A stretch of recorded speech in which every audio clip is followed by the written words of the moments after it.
welcome back to my channel. ഇന്നത്തെ video simple ആയിട്ടുള്ള ഒരു വിഷു സ്പെഷ്യൽ ബോട്ടിൽ ആർട്ട് ആണ്. അപ്പോൾ ആദ്യം നമുക്ക് അതിന് വേണ്ടിയിട്ട് ഒരു പ്ലാസ്റ്റിക് ബോട്ടിലാണ് വേണ്ടത്. നമുക്ക് ഇതൊന്ന് കട്ട് ചെയ്തെടുക്കണം. അപ്പോൾ വലിയ ബുദ്ധിമുട്ടൊന്നുമില്ല. കത്തി വെച്ചിട്ട് ആദ്യം ചെറിയൊരു ഹോൾ ഇട്ട് കൊടുക്കുക. അതിനുശേഷം കത്രിക വെച്ചിട്ട് ഈസി ആയിട്ട് കട്ട് ചെയ്തെടുക്കാനായിട്ട് പറ്റും. അപ്പോൾ നമുക്ക് ബോട്ടിലിൻ്റെ സെൻറ്ററിലുള്ള ആ ഒരു ഭാഗം മാത്രമേ ആവശ്യമായിട്ടുള്ളൂ. ഇനി നമുക്കിതിന്ന് കുഞ്ഞു കുഞ്ഞു പെറ്റലിൻ്റെ ഷേപ്പിലൊന്ന് കട്ട് ചെയ്തെടുക്കണം. ഞാൻ കണ്ടില്ലേ, ഇതുപോലെ കുഞ്ഞു കുഞ്ഞു പെറ്റലിൻ്റെ ഷേപ്പിൽ ഒന്ന് കട്ട് ചെയ്തെടുക്കുന്നുണ്ട്. ഞാനിതിൽ വരച്ചൊന്നും കൊടുക്കുന്നില്ല, വരച്ചു കൊടുക്കാതെയാണ് കട്ട് ചെയ്തെടുക്കുന്നത്. നിങ്ങൾക്ക് ഇങ്ങനെ കട്ട് ചെയ്യാൻ ബുദ്ധിമുട്ടാണെങ്കിൽ വരച്ചു കൊടുത്തതിന് ശേഷം കട്ട് ചെയ്തെടുക്കാം. ഇനി നമുക്കിതൊന്ന് ചെറുതായിട്ട് ചൂടാക്കി എടുക്കണം. ഞാനിതിപ്പോൾ ക്യാൻഡിൽ വെച്ചിട്ടാണ് ചൂടാക്കുന്നത്. പിന്നെ പ്ലാസ്റ്റിക് ബോട്ടിലായതുകൊണ്ട് പെട്ടെന്ന് ഉരുകി പോകാനുള്ള ചാൻസ് ഉണ്ട്. അതുകൊണ്ട് അതും കൂടി ശ്രദ്ധിച്ചിട്ട് വേണം ഇത് ചെയ്തെടുക്കാൻ. അപ്പോൾ ഞാൻ ഇതുപോലെ കുറച്ച് പെറ്റൽസ് ഇവിടെ റെഡിയാക്കി എടുത്തിട്ടുണ്ട്. ഇനി ഒരു ബൗളിലേക്ക് കുറച്ച് ഫെവിക്കോളും കുറച്ച് വെള്ളവും കൂടി ഒന്ന് മിക്സ് ചെയ്തെടുത്തിട്ടുണ്ട്. ഇനി നമുക്ക് ടിഷ്യൂ പേപ്പറിനൊന്ന് റോൾ ചെയ്തെടുക്കണം. ആദ്യം കയ്യിൽ കുറച്ച് ഫെവിക്കോൾ വാട്ടർ മിക്സ് ഇതുപോലെ ആക്കിയതിന് ശേഷം കൈ വെച്ചിട്ട് ടിഷ്യൂ പേപ്പർ ഇങ്ങനെ റോൾ ചെയ്തെടുക്കണം.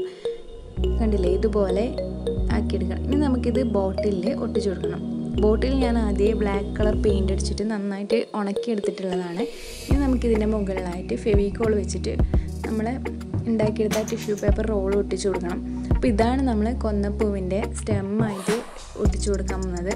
അപ്പോൾ മുകൾ ഭാഗത്ത് കുറച്ച് കട്ടി കൂടുതലും താഴത്തോട്ട് വരുന്നതിന് കട്ടി കുറഞ്ഞിട്ടും വേണം സ്റ്റെം റെഡിയാക്കി എടുക്കാനായിട്ട്. അപ്പോൾ ബാക്കി വരുന്നതും കൂടി ഇതുപോലെ ഒന്ന് ഒട്ടിച്ചു കൊടുക്കുക. ഇനി നമുക്കിതിൻ്റെ മുകളിലായിട്ട് നമ്മൾ നേരത്തെ ഉണ്ടാക്കി വെച്ച പെറ്റൽസ് അറേഞ്ച് ചെയ്ത് കൊടുക്കണം. ഏറ്റവും മുകളിലായിട്ട് 5 പെറ്റൽസ് ചെയ്തും താഴത്തോട്ട് വരുന്നതോറും പെറ്റൽസിൻ്റെ എണ്ണം കുറഞ്ഞു വരുന്ന രീതിയിലാണ് ഒട്ടിച്ചെടുക്കുന്നത്. അപ്പോൾ ഞാനിത് ഫുള്ളായിട്ട് ഒട്ടിച്ചെടുത്തതിന് ശേഷം നിങ്ങൾക്ക് കാണിച്ചു തരാം.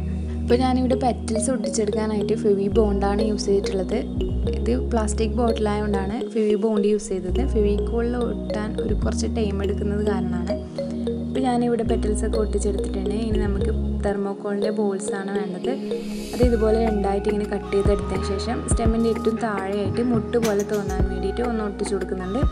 ഇനിയിപ്പോൾ തെർമോക്കോൾ ബോൾസ് നിങ്ങളുടെ കയ്യിലില്ലെങ്കിൽ അതിന് പകരമായിട്ട് ഹാഫ് ബീഡ്സ് ആണെങ്കിൽ ഒട്ടിച്ചു കൊടുക്കാവുന്നതാണ്. ഇനി നമുക്ക് ഫ്ലവേഴ്സൊക്കെ ഒന്ന് കളർ ചെയ്തെടുക്കണം. ഞാനിവിടെ ലെമൺ യെല്ലോ കളറാണ് എടുത്തിട്ടുള്ളത്. പ്ലാസ്റ്റിക് ബോട്ടിലായതുകൊണ്ട് തന്നെ 2 കോട്ട് അടിച്ചു കൊടുക്കുന്നുണ്ട്. അതിനുശേഷം സ്റ്റെമ്മിനും മുട്ടിനും ഒക്കെ ലീഫ് ഗ്രീൻ വെച്ചിട്ട് പെയിൻറ്റ് ചെയ്തെടുക്കുന്നുണ്ട്. ഇനി ഞാൻ പ്ലാസ്റ്റിക് ബോട്ടിലിൽ നിന്ന് ചെറിയ പീസ് കട്ട് ചെയ്തെടുത്തിട്ട് ചൂടാക്കി എടുക്കുമ്പോൾ ഇതുപോലെ നമുക്ക് വളഞ്ഞിട്ട് കിട്ടും. അതിനുശേഷം അതൊന്ന് പെയിൻറ്റ് ചെയ്തെടുത്തിട്ട് നമ്മൾ ഫ്ലവേഴ്സിൻ്റെ സെൻറ്ററിലായിട്ട് ഫെവി ബോണ്ട് യൂസ് ചെയ്തിട്ട് തന്നെ ഒട്ടിച്ചു കൊടുക്കുന്നുണ്ട്. അപ്പോൾ നമ്മൾ കൊന്നപ്പൂവിൻ്റെ നടുക്കലും ഇതുപോലെ നാര് പോലെ കാണാറില്ലേ, അതുപോലെ തോന്നാൻ വേണ്ടിയിട്ടാണ് ഇങ്ങനെ ഒട്ടിച്ചു കൊടുക്കുന്നത്. അതും കൂടി ഒട്ടിച്ചപ്പോൾ നമ്മൾ ഫ്ലവർ നല്ല ലുക്കായിട്ട് വന്നിട്ടുണ്ട്. അപ്പോൾ ഇത് കണ്ട ആരെങ്കിലും പറയൂ പ്ലാസ്റ്റിക് ബോട്ടിലിനെ കൊണ്ട് ഉണ്ടാക്കിയതാണെന്ന്. അപ്പോൾ നിങ്ങൾക്ക് ഇഷ്ടമായിട്ടുണ്ടെങ്കിൽ എന്തായാലും ഇപ്പോൾ തന്നെ ഒന്ന് ലൈക്ക് ചെയ്യണം. ഇനി ഏറ്റവും അവസാനമായിട്ട് ഗോൾഡ് മെറ്റാലിക് കളർ യൂസ് ചെയ്തിട്ട് ബോട്ടിലിൻ്റെ താഴെയായിട്ട് ഹാപ്പി വിഷു എന്നും കൂടി എഴുതി കൊടുക്കുന്നുണ്ട്. പിന്നെ ഗോൾഡൻ കളർ വെച്ചിട്ട് തന്നെ ബോട്ടിലിൻ്റെ നെക്ക് പോർഷനിലും ചെറുതായിട്ടൊന്ന് ടച്ച് ചെയ്ത് കൊടുക്കുന്നുണ്ട്.